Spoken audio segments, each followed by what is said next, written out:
Саламатсыңдар ма балалар? Бүгін біз 3-ші сыныптың математика сабағынан 57-ші сабағын өтетін боламыз. Балалар, біздің арнамыз сендер математика сабағынан басқа қазақ тілінің сабақтарын тегін оқып, өздеріңнің қалаған жауаптарыңды іздеп тауып, сабақтарыңды тегін оқи аласыңдар балалар. Сол үшін балалар, біздің арнамызға подписаться етуді ұмытпаңдар. Сонымен балалар, бүгінгі сабағымызды бастайық, иә? Бүгінгі сабағымыздың тақырыбы тікбұрышты үшбұрыштың ауданын табу. Ежелгі уақытта ауданды қалай өлшеген? Сен тікбұрышты үшбұрыштың ауданын есептеуді үйренесің дейді. Шамамен 4000 жыл бұрын мысырлықтар тік төртбұрыш, шаршы, үшбұрыш сияқты фигуралардың ауданын қазір қалай есептесек, дәл сол тәсілмен тапқан. Ойлан, тікбұрышты үшбұрыштың ауданын қалай табуға болады? Балалар, бұл сұрақтың жауабын біз осы сабақта табатын боламыз, иә балалар? Осы сабақтан сендер алыстамаңдар, өздерің осы үшбұрыштың ауданын, тікбұрышты үшбұрыштың ауданын қалай табуға болатынын осы сабақтан үйрене аласыңдар. Енді балалар, біз бірінші есепті шығарайық, иә? А есебі үшбұрыштың ауданын палетканың көмегімен есепте дейді. Балалар, ол үшін біз бірінші толық, яғни бүтін тор көздерді санап алуымыз керек екен. Бірінші ол 1, 6. Яғни балалар, бұл жерде бүтін тор көздердің саны 6 екен. Енді жартылай 4. Яғни балалар, бұл жерде есептеп отырсақ, бұл жерде құрайды, балалар. Яғни жартылай тор көз бізде 2 болады. Яғни біз 4-ті 2-ге бөлеміз, 2 тор көз шығады екен. Сонда бізде бүтін тор көздердің саны бізде 8 екен, иә? Осылай біз аудан табамыз. Ол үшін біз 6-ға 2-ні қосамыз, сонда 8 тор көз болады. Яғни бұл жерде үшбұрыштың ауданы 8 болады екен, иә балалар? Келесі бізде балалар әй есебі. Жарты шаршының, яғни тікбұрышты үшбұрыштың ауданы қалай есептелгеніне қара дейді. Шаршы 1-де 2 үшбұрышқа бөлінген, иә? Демек, әр қайсысының ауданы шаршының ауданының жартысына тең дейді. Өрнектердің орындалуын түсіндір дейді. Яғни балалар, мына жерде қарасаңдар, 4 көбейтілген 4 тең 16 квадрат сантиметр деп тұр, иә? Ол бізде мысалы балалар, шаршы көз бізде ұзындығында, иә, және ені тұр, иә? Яғни 4-ті 4-ке көбейткенде бізде 16 квадрат сантиметр шығады. Яғни шаршының толықтай ауданы бізде 16 квадрат сантиметр екен. Ал енді оның шаршының жартысын табу үшін, жарты ауданын табу үшін біз сол 16 квадрат сантиметрді 2-ке бөледі екенбіз. Сол кезде бізде тікбұрышты үшбұрыштың ауданы шығады екен. Яғни балалар, сонда бізде 8 квадрат сантиметр шығады. Сонда тікбұрышты үшбұрыштың ауданы 8 квадрат сантиметрге тең екен.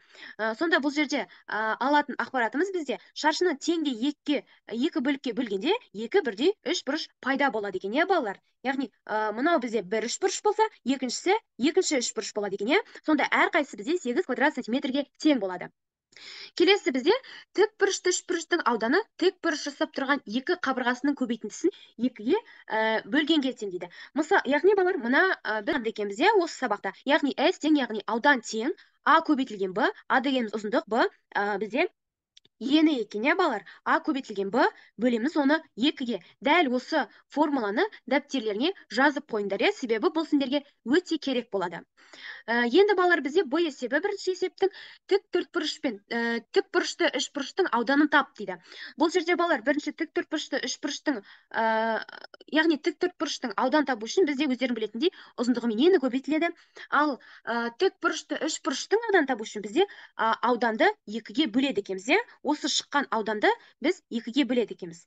Яғни бірінші есепті 6 метр екен, яғни S тең 5 көбейтілген 6. Тең бізде ауданы 30 квадрат метрге тең екен. Енді үшбұрыштың ауданын табу үшін біз оны 2-ге бөлеміз. Сонда тікбұрышты үшбұрыштың ауданы бізде 15 квадрат метрге тең екен. Бұл бізде бірінші суреттің жауабы.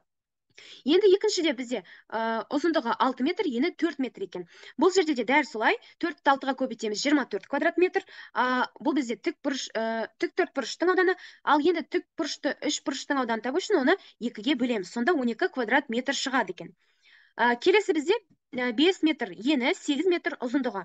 Енді бұл жерде аудан тауып аламыз, бірінші 5-ті 8-ге көбейтеміз. Сонда 40 квадрат метрді біз, яғни тіктөртбұрыштың ауданын, яғни 2-ге бөледі екенбіз, 2-ге бөлеміз. Сонда бізде 20 квадрат метр шығады екен. Тікбұрышты үшбұрыштың ауданы сонда 20 квадрат метр екен. Енді бізде балалар, келесі екінші есеп, тіктөртбұрыштардан қиып алынған тікбұрышты үшбұрыштардың ауданын тап дейді. Енді бұл жерде балалар жаңа ережеде айтылғандай біз формуланы қолданады екенбіз, балалар. Ол мына формула с тең а көбейтілген бір жақша ішінде бөлінген 2. Енді бірінші суреттегі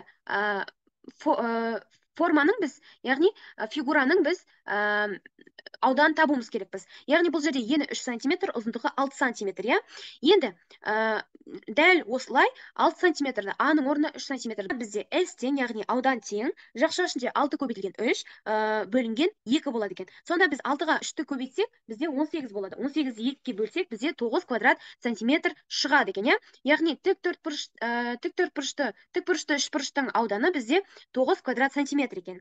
Келесі бізде балалар с тең болады. Яғни бұл жерде ұзындығы 9 сантиметр, ені 5 сантиметр, 9 көбейтілген 5 жақша ішінде бөлінген 2 болады. Енді қараңдар, бұл жерде 9-ды 5-ге көбейтсек бізде 45, 45-ті 2-ге бөлсек бізде, яғни 45 2-ге бөлінбейді ғой. Сол себепті біз 22 квадрат сантиметр деп аламыз. Бір қалдық қалады екен, Енді келесіде бізде ұзындығы 4 сантиметр, ені 8 сантиметр тік төртбұрыш берілген екен. Үшбұрыштың ауданын табу үшін бұл жерде де дәл осы формуланы қолданып шығарамыз. Яғни 4 көбейтілген 8 жақша ішінде де 32 болады. 32-ні 2-ге бөлсек бізде дәл осылай шығады. Енді балалар, бізде келесі есеп, бұл саяжай жері. Қоршаудың барлық ұзындығын және әр саяжай жерінің ауданын тап дейді. Яғни балалар, бұл жерде бізде барлық ұзындығы, қоршаудың барлық ұзындығы дегеніміз, яғни бізде периметр, яғни бізге саяжайдың периметрі мен ауданын табу керек. Ол бұлай шығады, қараңдар балалар.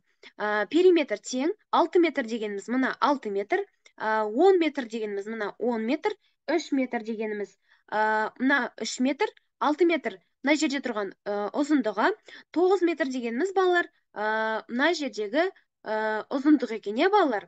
Және де балалар 4 метр дегеніміз мына жердегі 4 метр екен, балалар. Енді балалар, қарай қойыңдар. Мына жерде неге 9 метр болады? Қарасаңдар балалар, бұл жерде мына жерде 6 метр, мына жерде 3 метр, сондықтан бұл жерде 9 метр болады екен. Ал мына жерде неге 4 метр? Себебі мына жерде ұзындығы 10 метр, ал мына жақтағы ұзындығы бізде 6 метрді құрап тұр. Яғни сәйкесінше мына жерде 10-нан 6-ны азайтқанда мына жерде 4 метр қалады екен, Сөйтіп бізде бұл жерде периметрі 25 метрге тең екен. Енді аудан табамыз. Аудан табу үшін біз 10-ды 6-ға көбейтеміз, оған қосамыз 6 метр көбейтілген 3 метрді. Сонда бізде балалар бұл жерде 78 квадрат метр шығады екен, балалар. Енді 10 метр, міне 10 метр тұр, 5 метр, қосамыз 5 метрді, яғни мынау, қосамыз 5 метр тағы да мына жер, 6 метр мына жер, енді одан кейін тағы 6 метр саяжайдың мына жағы, балалар.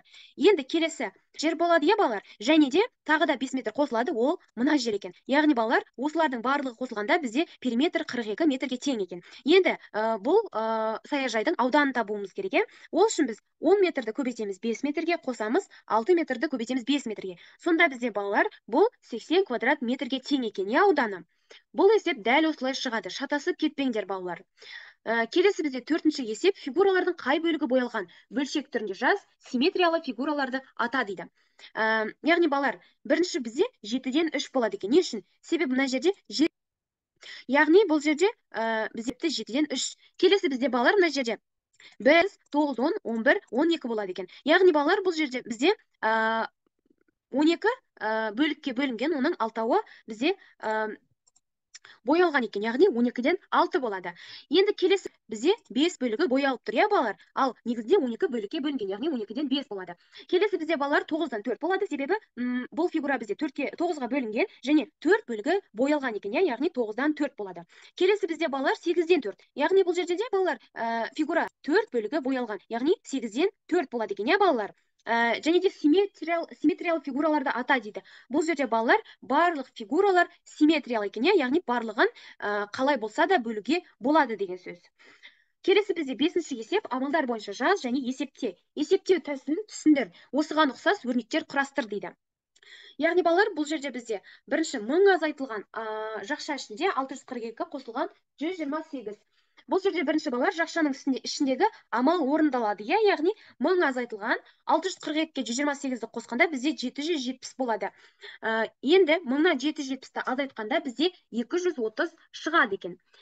Келесі бізде 286 қосылған 500 азайтылған 43 деген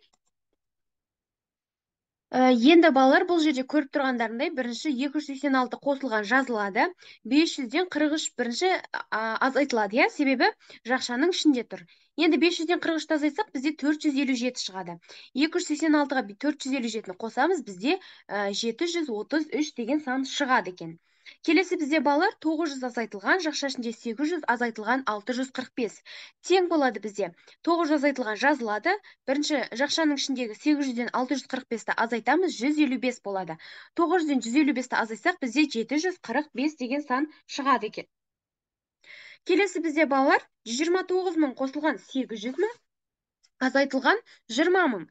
Бұл жерде балалар бірінші біз 129 мыңды 800 мыңға қосамыз, одан кейін 20 мыңға азайтамыз. Яғни 129 мыңға 800 мыңды қоссақ, бізде 929 мың болады.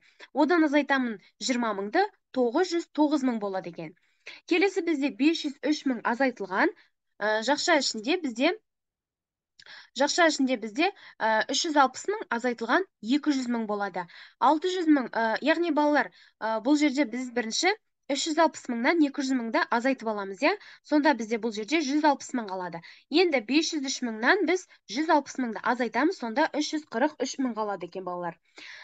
Келесі бізде балалар 600 мың жақшаның ішінде азайтылған 450 мың жазылған екен, иә?